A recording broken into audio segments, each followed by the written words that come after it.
Sejam todos bem-vindas, todos bem-vindos em nosso canal Herança e Soluções. Nós estamos aqui já no nosso escritório no dia de hoje, informando para vocês que não se esqueçam que amanhã às 19 horas e 30 minutos nós estaremos ao vivo falando sobre o processo de construção de uma holding. E nesta semana nós estamos atendendo algumas dúvidas de nossos clientes, como é que nós começamos o nosso trabalho. E o nosso trabalho, ele se inicia por uma sessão de viabilidade. No primeiro vídeo que fizemos, nós apresentamos como é que funciona a nossa entrevista, que é uma entrevista estritamente confidencial, onde só o advogado e os familiares participam.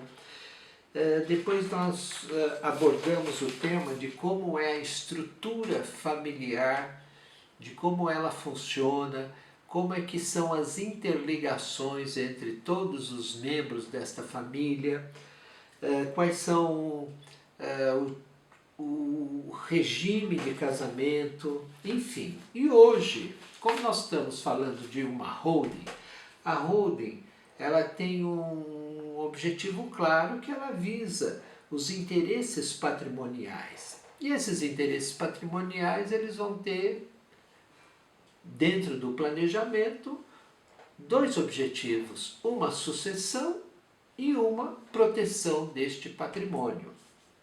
Então, o patrimônio, em geral, ele é constituído por bens. Então a gente sempre fala de bens, e bens têm um sentido dentro da economia e um outro sentido dentro do direito. E é exatamente isso que nós vamos abordar, assim, rapidamente sobre bens.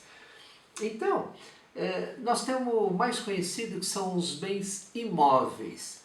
Esses bens imóveis, ele, pelo direito, ele é representado pelo solo e tudo que incorpora ao solo.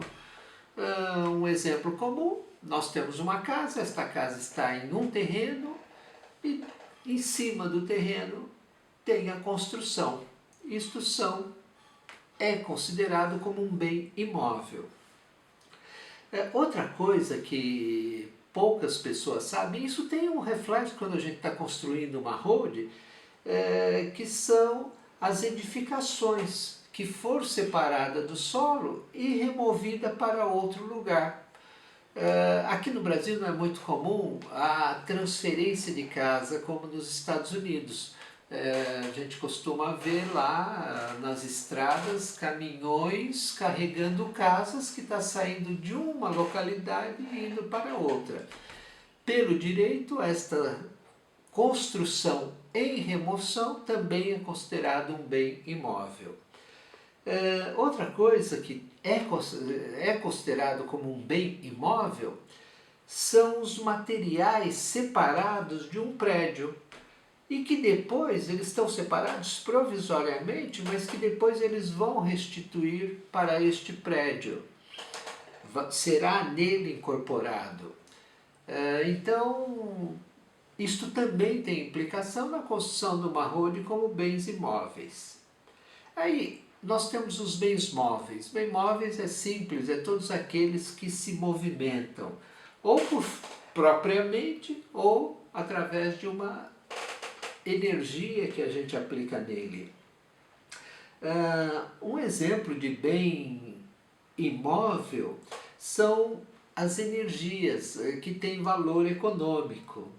Outra coisa são os direitos reais sobre os bens móveis. Então, assim, não se preocupe com nada disso, porque isso é obrigação nossa de sabermos, e ao fazermos o planejamento da sua holding, nós levamos em consideração todos estes bens.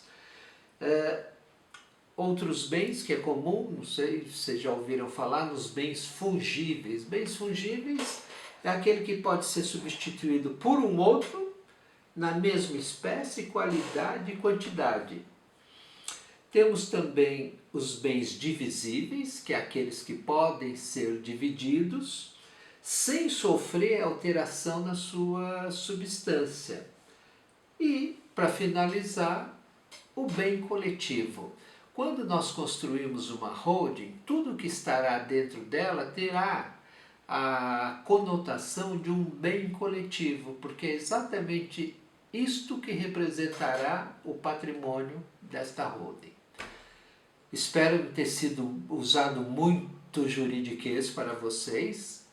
O nosso objetivo não é falar termos complicados, mas é importante que vocês saibam o que compõe o patrimônio de uma holding. Não se esqueça que às 19 horas e 30 minutos de amanhã, dia 2 de março, estaremos ao vivo fazendo um fechamento de tudo isto. Muito obrigado e até lá!